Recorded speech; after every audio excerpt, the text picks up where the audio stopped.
आज जो है प्रायद्वीपीय भारत के बारे में पढ़ेंगे। कुछ पॉइंट पढ़ चुके थे और कुछ बाकी था, उसी के बारे में देखते हैं। प्रायद्वीपीय भारत की जो है ना 3 भाग में बांटा गया था। मध्यवर्ती उच्च भूमि, मध्यवर्ती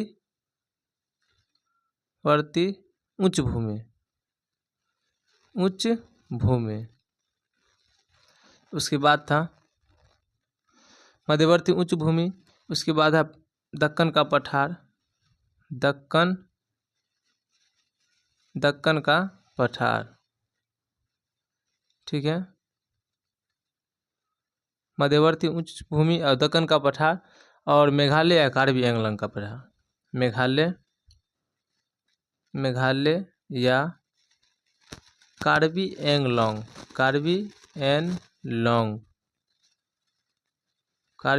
का पठार,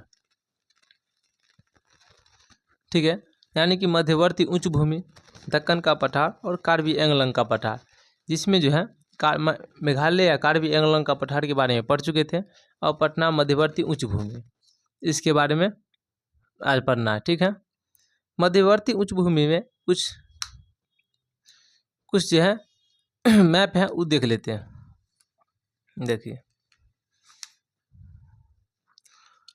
ये मध्यवर्ती उच्च भूमि कौन है सो देख लेते हैं। यानी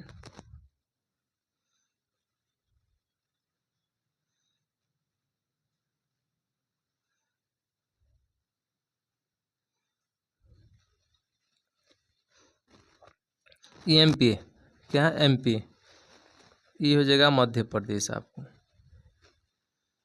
ये हो जाएगा मध्य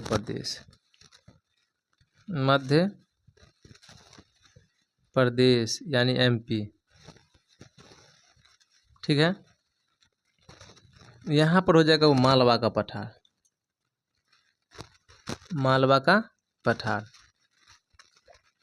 ये जगह मालवा का पठार,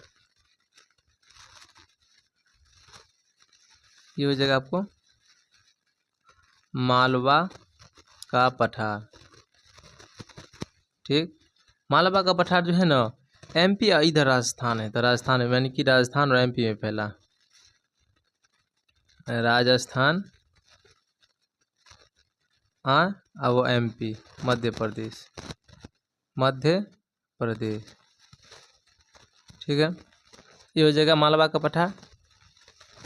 उसके बाद इधर जो है ना बुंदेलखंड का पठार हो जाएगा आपको, बुंदेलखंड का पठार,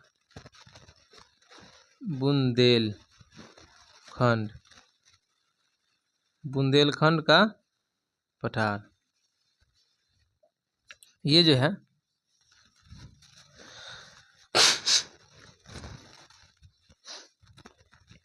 है एमपी और यूपी और एमपी में फैला हुआ है। ये जो है उत्तर प्रदेश और एमपी में फैला हुआ। एमपी मतलब मध्य प्रदेश यानी कि यूपी और एमपी, ठीक, ये फैला हुआ। जबकि इसी में है, इसमें हो जाएगा आपको रावा की पठार, इसमें आपको हो जाएगा इधर से रावा की पठार,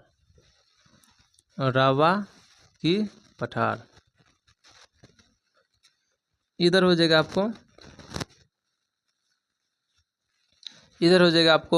मध्य प्रदेश। बगल में ये छत्तीसगढ़ है, ये एरिया में जो है ये एरिया छत्तीसगढ़ है, ठीक है। इसका नाम हो जाएगा आपको छत्तीसगढ़। ये इरावा का पठार है, ये हो जाएगा दंड कारने का पठार। सॉरी, देखिए कौन कहाँ पर है।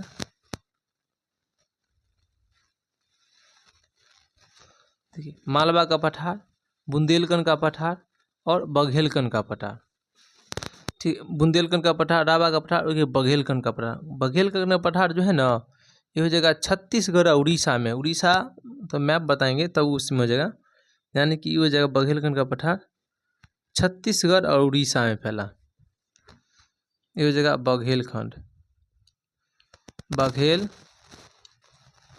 खंड का पठार। ये छत्तीसगढ़, इधर छत्तीसगढ़ है, ये हो जाएगा वो छत्तीसगढ़, इसका नाम है छत्तीसगढ़। ठीक है, छत्तीसगढ़ है। बघेलखंड का पठार का विस्तार छत्तीसगढ़ और उड़ीसा में, छत्तीसगढ़ और उड़ीसा। ठीक है, यानी बघेलखंड का छत्तीसगढ़ और उड़ीसा में। उसके बाद छोटा नागपुर का पठार बगले में। ठीक है, छोटा नागपुर का पठार है और दंडकारण्य का पठार यहाँ पर। छोटा नागपुर का पठार इसका नाम है, छोटा नागपुर, नागपुर का पठार, इसका नाम है दंडकारण्य का पठार। छोटा नागपुर झारखंड में पड़ जाता है, झारखंड। ठीक है, और दंडकारण्य का पठार, दंडकारण्य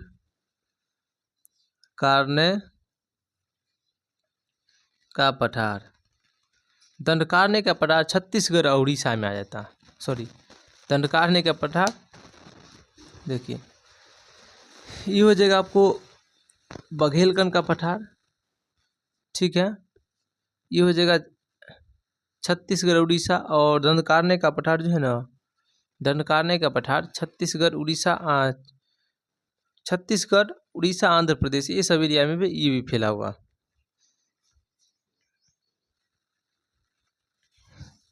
देखिए तो हो जाएगा, इसको हो जाएगा आपको बघेलखंड का पठार एमपी छत्तीसगढ़। सॉरी, ये जो है ना इतनी आर आगे आ जाएगा मैप में, तो हो जाएगा एमपी और छत्तीसगढ़, यानी कि मध्य प्रदेश और छत्तीसगढ़ के बीच स्थित है। मध्य प्रदेश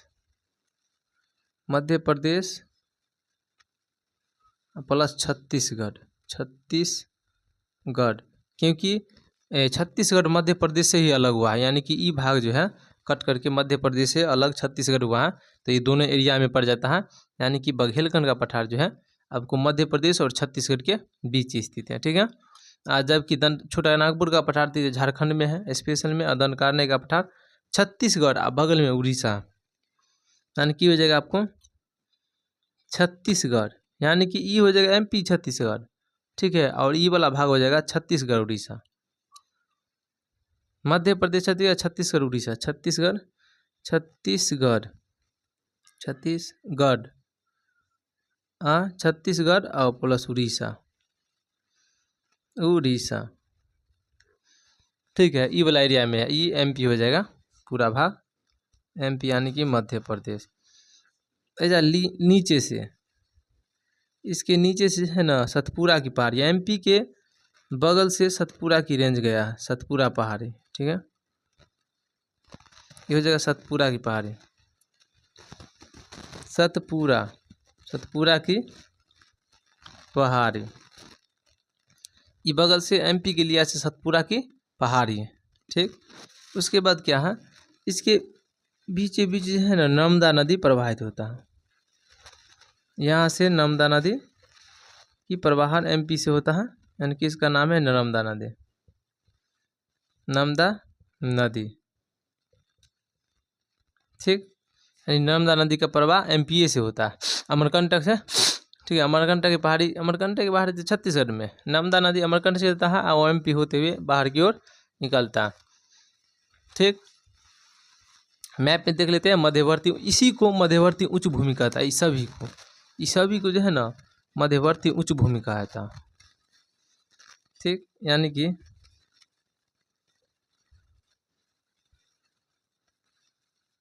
इस सभी को मध्यवर्ती उच्च भूमि कहता है, मध्यवर्ती उच्च भूमि, यानी कि एमपी आर जितना भी है, ठीक है, भारत के बीच में, यानी कि भारत की नक्शा ऐसे है।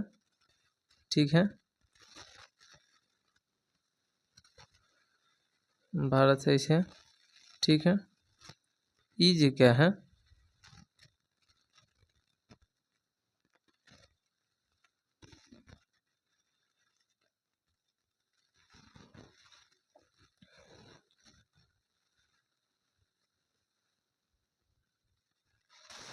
भारत है। तो MPE बीच में, ये सब पठार जो है ना इस बीच में है, ठीक है, यानी कि इस बीच में है, यानी कि ये सब मध्यवर्ती उच्च भूमि हो जाएगा, ठीक है। तो मालवा का पठार के बारे में अब समझते हैं। मालवा का पठार, मालवा का पठार,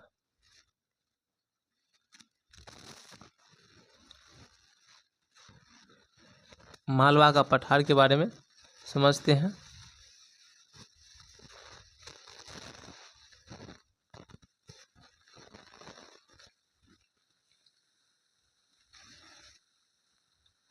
मालवा का पठार, यानी कि मालवा का पठार का विस्तार जो है ना बोले हैं, इसका विस्तार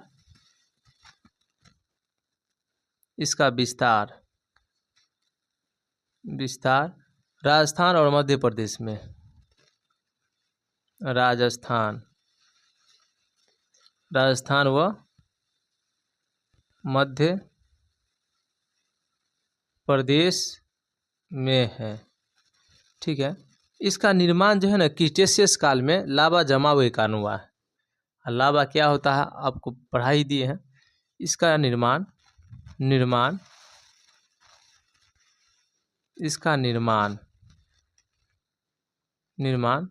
जो है क्रिटेशियस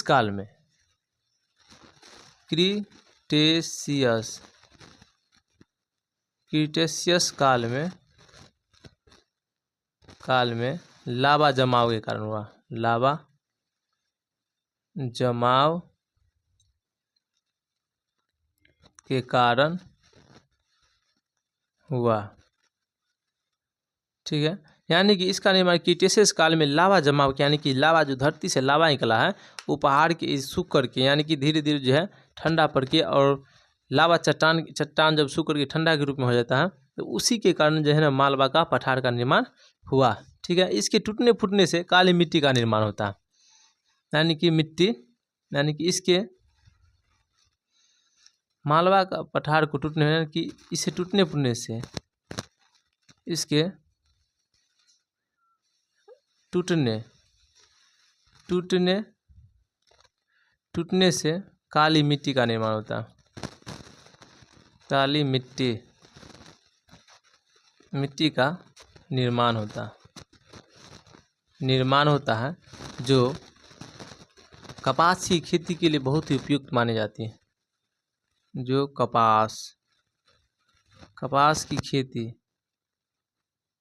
खेती के लिए उपयुक्त मानी जाती है।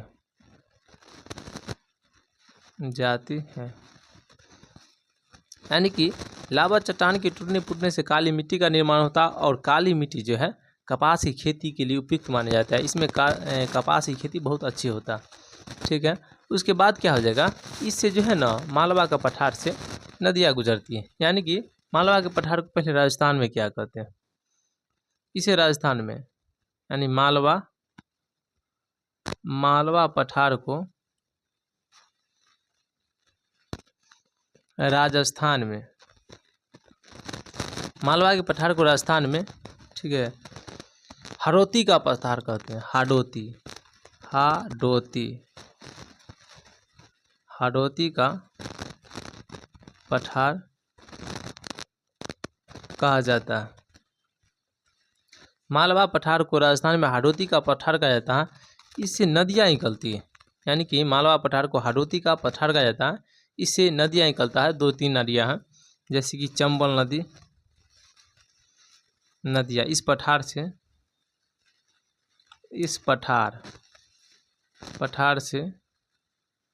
चंबल, छिप्रा,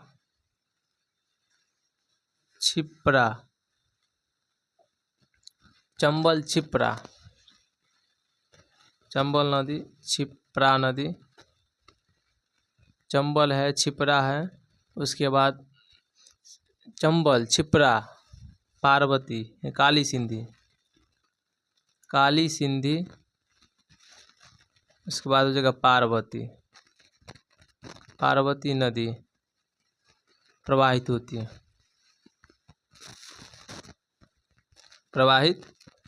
होती है। यानी कि मालवा के पठार से चंबल नदी, क्षिप्रा नदी, काली नदी और पार्वती नदी को प्रवाहित होता है। ठीक है, इसके बाद क्या हो जाता है, यहाँ प्रमुख स्थान भी है। जैसे कि इस पठार में प्रमुख स्थान है, जैसे आप मान लीजिए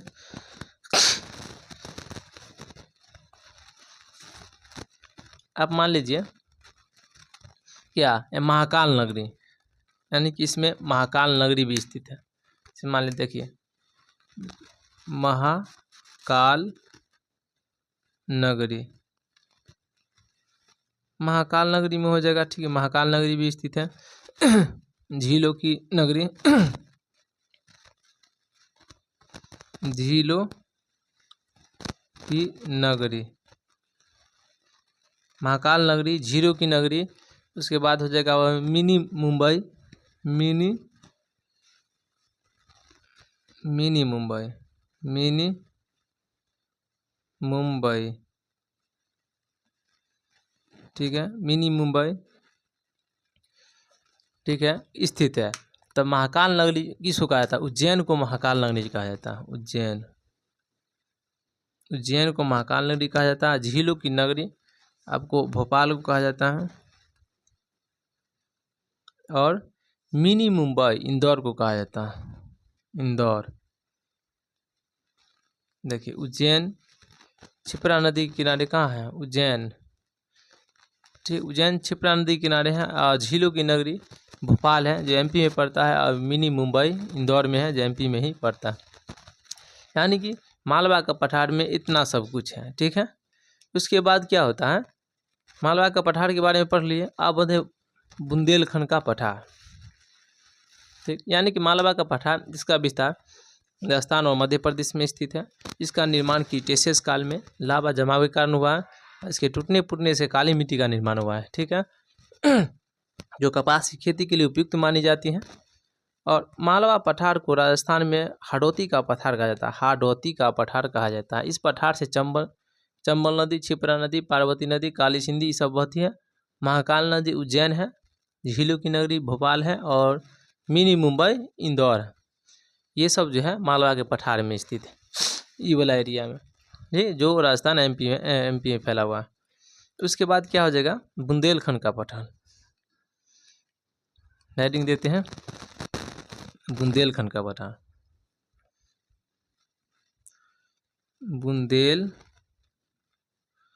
बुंदेलखंड का पठार।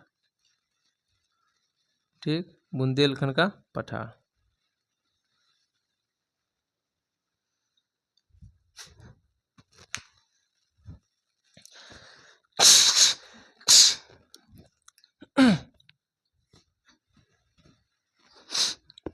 बुंदेलखंड का पठार में आ जाएगा आपको। ठीक है, बुंदेलखंड का पठार में क्या होता है, इसका विस्तार जो है ना, बुंदेलखंड का विस्तार इधर यूपी है, उत्तर प्रदेश है, और इधर एमपी है। यानी कि उत्तर प्रदेश और मध्य प्रदेश दोनों में है। ठीक है, इसका विस्तार उत्तर प्रदेश व मध्य प्रदेश में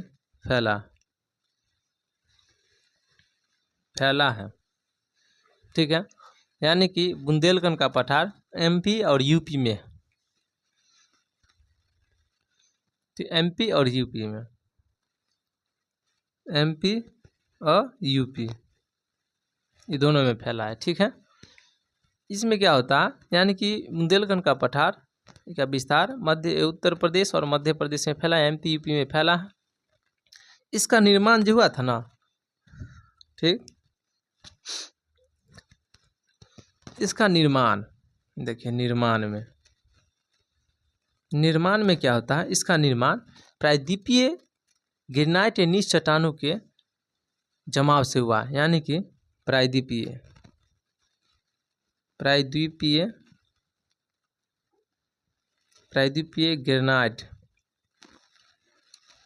ग्रेनाइट या नीच चट्टानों से हुआ। ठीक है, हुआ है। यानी कि बुंदेलखंड का पठार का विस्तार जो है उत्तर प्रदेश और मध्य प्रदेश यूपी एमपी में है और इसका निर्माण प्रायद्वीपीय ग्रेनाइट यानी चट्टानों से हुआ। इसके टूटने फूटने से जो है ना मिट्टी का निर्माण होगा, यानी कि इसके टूटने फूटने से, ठीक है, इसके टूटने फूटने से लाल मिट्टी का निर्माण होता, निर्माण होता, ठीक है। यानी कि बुंदेलखंड का पठार है ना, इसे टूटने फूटने से लाल मिट्टी का निर्माण होता है, ठीक। यहाँ से जो है ना 2 नदियाँ बहती है। पहला नंबर तो इसका विस्तार उत्तर प्रदेश और मध्य प्रदेश में फैला है। इसका निर्माण प्रायद्वीपीय ग्रेनाइट या निश चट्टानों से है, ठीक है। और इसके टूटने फूटने से लाल मिट्टी का निर्माण होता है, ठीक। यहाँ से कुछ नदियाँ बहती हैं, वो नदियाँ हैं बुंदेलखंड के पठार से बेतवा नदी और केन नदी। बुंदेलखंड के पठार से जो है ना, बुंदेलखंड की पठार से 2 नदियाँ हैं, बुंदेलखंड यानी कि बेतवा और केन नदी, और बघेलखंड से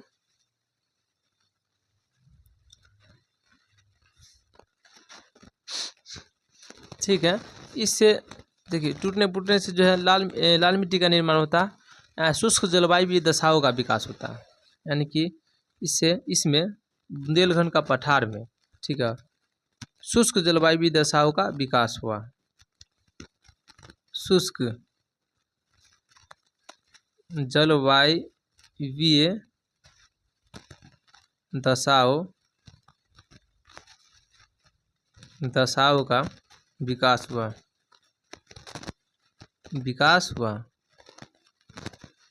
ठीक। यानी कि इस क्षेत्र में, बुंदेलखंड का क्षेत्र में शुष्क जलवायु दशाओं का विकास हुआ है और इससे 2 नदियाँ बहती हैं, यानी कि नदी में, यानी कि हो जाएगा बेतवा नदी और केन नदी, इससे प्रभावित होता है, यानी कि बुंदेलखंड के पठार से,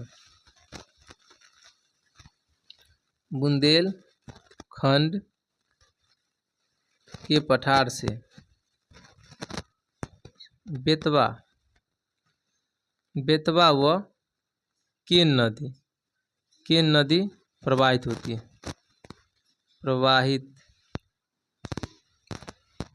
है, ठीक है। यानी कि इससे 2 नदियाँ बेतवा और केन नदी प्रवाहित होती है,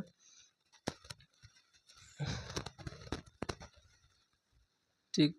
यानी कि बुंदेलखंड का पठार जगह विस्तार उत्तर प्रदेश और मध्य प्रदेश में फैला हुआ है और निर्माण प्रायद्वीपीय ग्रेनाइट यानी चट्टानों से हुआ, ठीक है। टूटने फूटने से लाल मिट्टी का निर्माण हुआ है, ठीक। यहाँ एक बात आ जाता है, शुष्क जलवायु दशाओं का विकास होता है।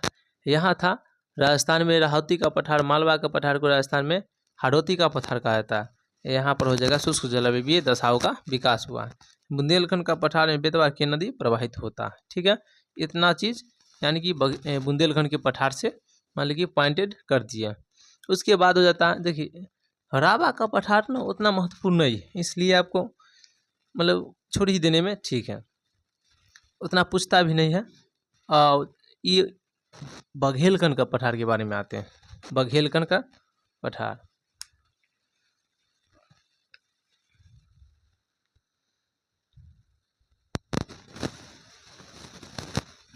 यहाँ लिखते हैं बघेलखंड का पठार,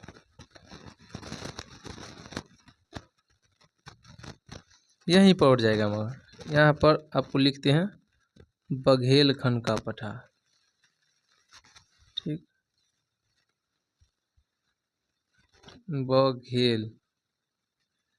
बघेलखंड का पठार। बघेलखंड का पठार में 2-3 पॉइंट हैं। बघेलखंड का पठार जो है ना,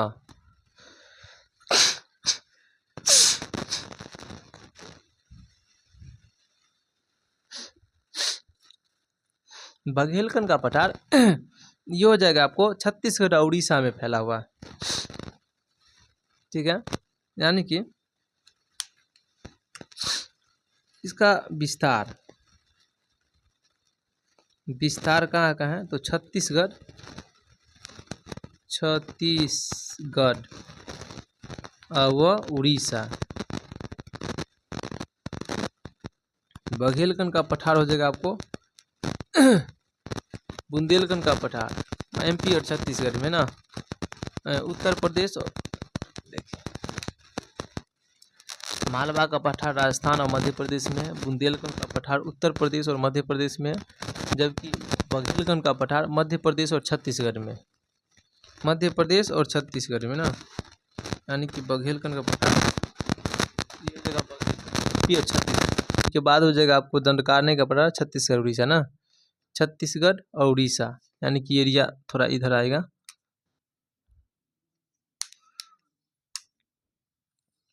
ठीक है, एमपी और छत्तीसगढ़, इधर हो जाएगा छत्तीसगढ़ और उड़ीसा। ठीक है, यानी कि ये हो जाएगा विस्तार बघेलखंड का पठार छत्तीसगढ़ उड़ीसा में फैला। एमपी और बघेलखंड का पठार हो जाएगा आपको बघेलखंड एमपी और छत्तीसगढ़ में। अब बघेलखंड यहाँ भी है, देखिए यहाँ है, और दंडकारण्य का पठार यहाँ, तो स्वाभाविक है ये हो जाएगा आपको मध्य प्रदेश, मध्य प्रदेश व छत्तीसगढ़, छत्तीसगढ़ गढ़ में फैला है। ठीक है, फैला है। और बघेलखंड का पठार है जो है ना, दो नदी को अलग करता है, दो नदियों को जो है ना, दो नदियों के बीच में स्थित है। वो कौन कौन है, यानी कि देख लीजिए यहाँ हो जाएगा आपको सोन नदी, इसका नाम है सोन नदी, इसके बीच में बघेलखंड है, यहाँ से आपको बह रहा है, ये हो जाएगा आपको सोन नदी और महानदी, इसका नाम है महानदी, महानदी।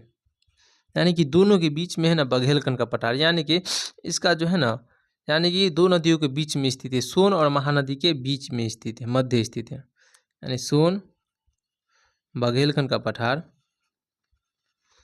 बघेलखंड का पठार जो है सोन व महानदी के बीच स्थित है। यानी कि बघेलखंड का पठार जो है मध्य प्रदेश और छत्तीसगढ़ में फैला, बघेलखंड यह है। ठीक है, यानी कि मालवा का पठार, बुंदेलखंड का पठार, रावा का पठार और बघेलखंड का पठार तो एमपी और छत्तीसगढ़ में फैला है। ठीक है, यहाँ पर हो जाएगा छोटा नागपुर, यहाँ जाए दंडकारण्य का पठार, दंडकारण्य का पठार छत्तीसगढ़ उड़ीसा में फैला। अब इसके बारे में दंडकारण्य के पठार के बारे में पढ़ लेते हैं। दंडकारण्य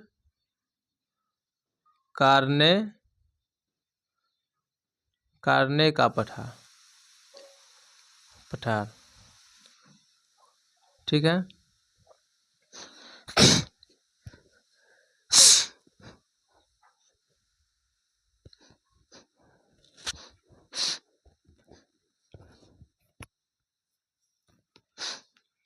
दंडकारण्य का पठार हो जाएगा आपको इसका फैलाव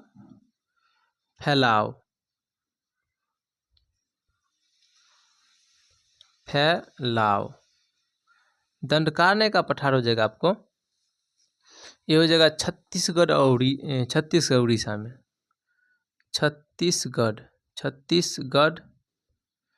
व उड़ीसा में फैला है। ठीक है, और दंडकारण्य के पठार छत्तीसगढ़ उड़ीसा में फैला है। छत्तीसगढ़ में दंडकारण्य, देखिए दंडकारण्य का पठार छत्तीसगढ़ में फैला है। ठीक, छत्तीसगढ़ उड़ीसा में, छत्तीसगढ़ के बस्तर जिला जो है ना, छत्तीसगढ़ का बस्तर जिला, छत्तीसगढ़ का बस्तर टीन के लिए उपयुक्त मानी जाती है। टीन का भंडारण पाया जाता, सर्वाधिक टीन पाया जाता बस्तर जिला, सर्वाधिक टीन, यानी कि छत्तीसगढ़ का बस्तर टीन के लिए प्रसिद्ध है, टीन के लिए प्रसिद्ध मानी जाती है, प्रसिद्ध क्षेत्र ठीक है। उसके बाद क्या हो जाएगा, उड़ीसा। उड़ीसा जो है ना, उड़ीसा के कलाहांडी, उड़ीसा के कलाहांडी बॉक्साइड के लिए प्रसिद्ध मानी जाती है। बॉक्साइड साइड के लिए प्रसिद्ध है। यानी कि दंडकारण्य के पठार जो है ना छत्तीसगढ़ उड़ीसा में फैला है। छत्तीसगढ़ के बस्तर जिला जो है ना टीन के लिए प्रसिद्ध मानी जाती है और उड़ीसा का कलाहांडी बॉक्साइड के लिए प्रसिद्ध मानी जाती है। ठीक है, दंडकारण्य का पठार छत्तीसगढ़। ठीक है, ये है जो यहाँ से जो है ना नदियाँ निकलती है। बघेलखंड के पठार से नदी नहीं निकाले है ना। ठीक, यानी कि दंडकारण्य के पठार से जो है दो नदियाँ निकलती हैं। इंद्रावती नदी, इसी पर जो है ना चित्रकूट जलप्रपात, इंद्रावती नदी पर ही छत्तीसगढ़ में चित्रकूट जलप्रपात है। इस पर है चित्रकूट जलप्रपात। चित्रकूट जलप्रपात इंद्रावती नदी पर है चित्रकूट जलप्रपात। ठीक है, जो छत्तीसगढ़ में स्थित है। इंद्रावती नदी प्रवाहित होती है और इसी में चित्रकूट जलप्रपात है ना। यानी इंद्रावती नदी प्रवाहित होती है,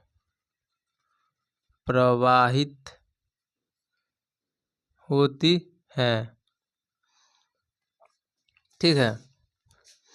उसके बाद पढ़ेंगे छोटा नागपुर का पठार। छोटा नागपुर के पठार में देखते हैं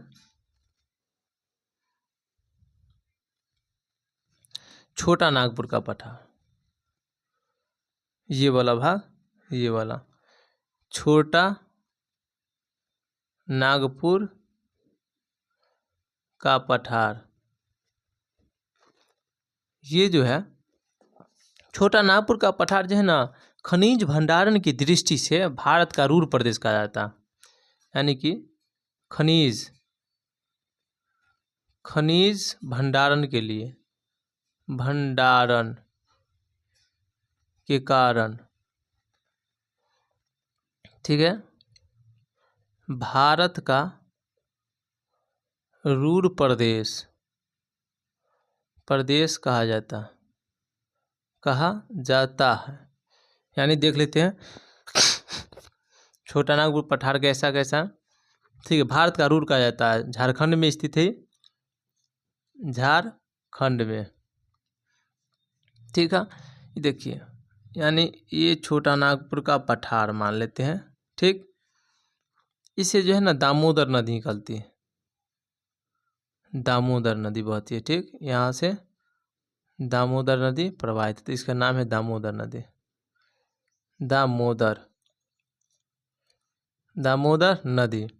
दामोदर नदी भ्रंशों से है ना गोंडवाना काल का चट्टान प्राप्त किया जाता है, गोंडवाना काल के कोयले प्राप्त किया जाता है। यानी कि दामोदर भ्रंश से गोंडवाना कालीन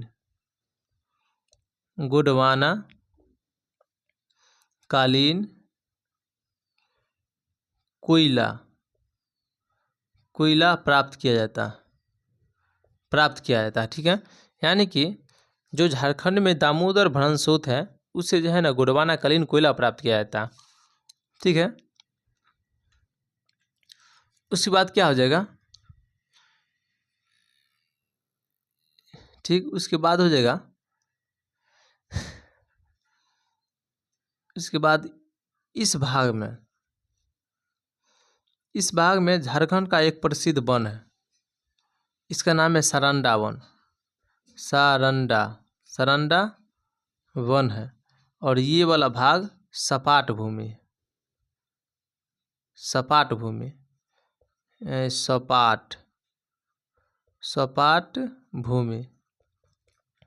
ये भाग सरंडा वन है, ये सपाट भूमि हो जाएगा। उसका होगा हजारीबाग, यानी कि झारखंड के उत्तर में हजारीबाग है। यानी कि छोटा नागपुर के पठार के उत्तर में हजारीबाग है और नीचे में सिंहभूम है, ठीक है। और यहाँ पर ई इलाका में जो है ना, ई इलाका में राजमहल पहाड़ी, राजमहल पहाड़ी, ठीक है। यानी कि छोटा नागपुर पठार खनिज भंडारण की दृष्टि से भारत का रूर प्रदेश कहा जाता है, क्योंकि जर्मनी में एक रूर प्रदेश है जो खनिज भंडारण के लिए प्रसिद्ध है, ठीक है। और वहाँ में राइन नदी है, तो राइन नदी का तुलना जो है दामोदर नदी से करता है, ठीक है। जैसे कि छोटा नागपुर पठार में, ठीक, छोटा नागपुर पठार को भारत का रूर प्रदेश कहता है, यानी जर्मनी के रूर क्षेत्र के नाम पर ही भारत के छोटा नागपुर को रूर प्रदेश कहा गया। और दामोदर नदी को जो है राइन नदी, यानी जर्मनी में जो बहती है राइन नदी, उससे तुलना किया गया। यहाँ पर सरंडा वन हो जाएगा, ठीक है। सपाट भूमि ये स्थान हो जाएगा। हजारीबाग छोटा नागपुर पठार के ऊपर में है, और लिया में सी भूमि है, और दामोदर नदी भरण से कोयला का गुड़वाना कोयला की चट्टानें प्राप्त किया जाता है। इतना ही काफ़ी है, ठीक। उसके बाद क्या हो जाएगा, यानी प्रायद्वीपीय भारत को जो है प्रायद्वीपीय भारत को जो 3 भाग में बांटा गया था। मध्यवर्ती उच्च भूमि, तो मध्यवर्ती उच्च भूमि के बारे में ये पूरा पढ़ लिए। उसके बाद क्या है, दक्कन का पठार क्या होता है, यानी महाराष्ट्र में भी है, एमपी में भी, बहुत सारे राज्य में भी फैला हुआ है दक्कन का पठार। तो दक्कन का पठार भी उतना मतलब नहीं लगा, और किताब में शब्द दिया सब पढ़ना बैठ जाएंगे तो दिक्कत हो जाएगा। जितना से काम बनता है उतना ही पढ़ना ज़रूरी है, नहीं तो किताब में बहुत सारा चीज़ और नहीं पूछता है, तो इसलिए नहीं बताएंगी, ठीक। जितना महत्वपूर्ण चीज़ था वो आपको बता दिए, ठीक। उसके बाद क्या है, कल से क्या चलेगा आपको देख लेते हैं। कल से क्या चलेगा, यानी कि भारत के नक्शा, इसमें आपको पर्वतीय क्षेत्र पढ़ा दिए हैं। ये पर्वतीय क्षेत्र है, यानी कि काराकोरम, लद्दाख, जास्कर, कैलाश, मानसरोवर झील, महान हिमालय, लघु हिमालय, मध्य हिमालय, शिवालिक, ये सब पढ़ा दिए, यानी कि पर्वतीय क्षेत्र पढ़ा दिए हैं, ठीक है। उसके बाद क्या है, उत्तर का विशाल मैदान पढ़ा दिए हैं, ये वाला भाग पढ़ा दिए हैं, ठीक है। उसके बाद क्या है, मरुस्थल अभी नहीं पढ़ा है, मरुस्थल लास्ट में पढ़ाएंगे, ठीक है। ये प्रायद्वीपीय भारत भी अभी चलिए रहा, ये खत्म हो गया, ठीक है। ई तटीय मैदान, यानी कि ई वाला भाग अब चलेगा, ई तटीय मैदान, ठीक है। और इसके बाद लिया में द्वीपीय समूह, अंडमान निकोबार है, द्वीपीय समूह कहा जाता है, द्वीपीय समूह, ठीक है। ये थार मरुस्थल, भारत में सबसे बड़ा मरुस्थल है थार मरुस्थल, ठीक। इस सब के बारे में पढ़ाना है, मतलब इसके बारे में बच गया आप। और ये प्रायद्वीपीय भारत अभी खत्म हो गया है, तटीय और द्वीपीय और थार मरुस्थल, इतना ही 3 पॉइंट बचा हुआ है, ये दोनों पढ़ा देंगे। उसके बाद अगला टॉपिक स्टार्ट किया जाएगा, ठीक है। थैंक्स। एक बार रिकॉल कर लेते हैं।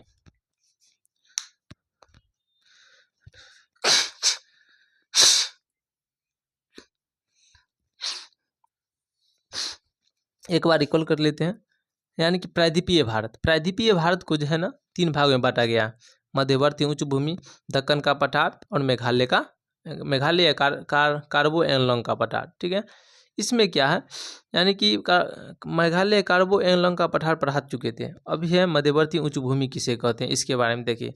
ये एरिया मध्य प्रदेश है, ये मालवा का मैदान है जो कि राजस्थान एमपी में फैला हुआ है, ठीक है। उसके बाद है बुंदेलखंड का पठार, यूपी एमपी में फैला है, उत्तर प्रदेश और मध्य प्रदेश में फैला है।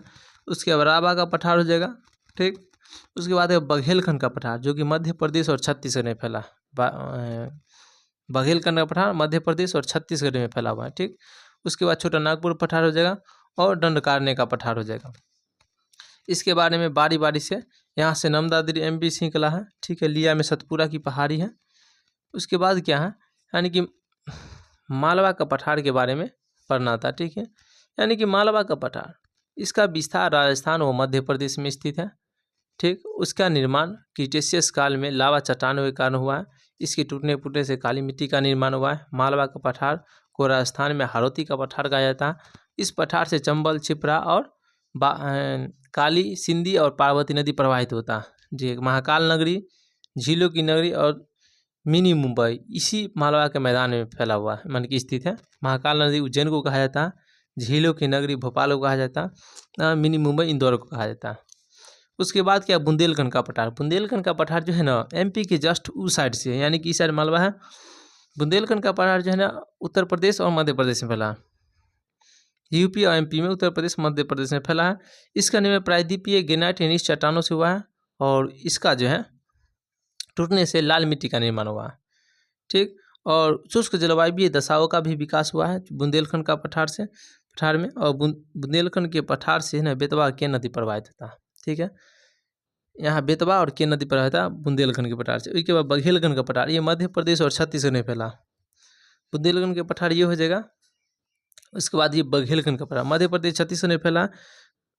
बघेलखंड का पठार जो है ना सोन और महानदी के बीच में स्थित है, यानी कि सोन और महानदी के बीच में स्थित है। इतने पॉइंट था इसके बारे में। उसके बाद दंडकारण्य का पठार।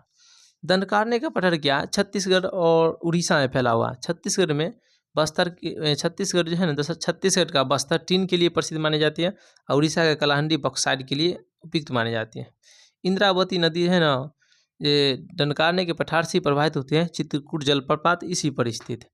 ठीक है, उसके बाद छोटा नागपुर पठार, यानी कि खनिज भंडारण की दृष्टि से काफ़ी महत्वपूर्ण है, जिसके कारण भारत का रूर प्रदेश कहा जाता है। जर्मनी के रूर प्रदेश के नाम पर ही भारत का छोटा नागपुर के पठार को रूर प्रदेश कहा गया। ठीक, और जर्मनी में जो है राइन नदी प्रवाहित होता है। इसी तरह जो भारत में दामोदर नदी की तुलना राइन नदी से किया गया। ठीक, और ये हो जाएगा झारखंड के जस्ट ऊपर में हो जाएगा आपको हजारीबाग, नीचे में शिबू। ये हो जाएगा सरंडा वन जो झारखंड में बढ़ता है। ठीक है, बहुत ही घना वन है। सम्राट सपाट भूमि हो जाएगा ऊपर में, और यहाँ हो जाएगा दामोदर नदी। दामोदर भरान से ना गुड़वाना कालीन कोयला प्राप्त किया जाता है। इसी के बारे में पढ़ना था। आज प्रायद्वीपीय भारत खत्म हो गया और कल से हो जाए तटीय समूह पढ़ना है, यानी कि पश्चिमी घाट, भारत के पश्चिम वाला पश्चिमी भाग, पूर्व वाला पूर्वी यानी कि पूर्वी भाग, यानी कि पूर्वी हिस्सा। पश्चिमी तट और पूर्वी तट यानी कि तट पर है, तो तट के बारे में कल से पढ़ेंगे। थैंक्स।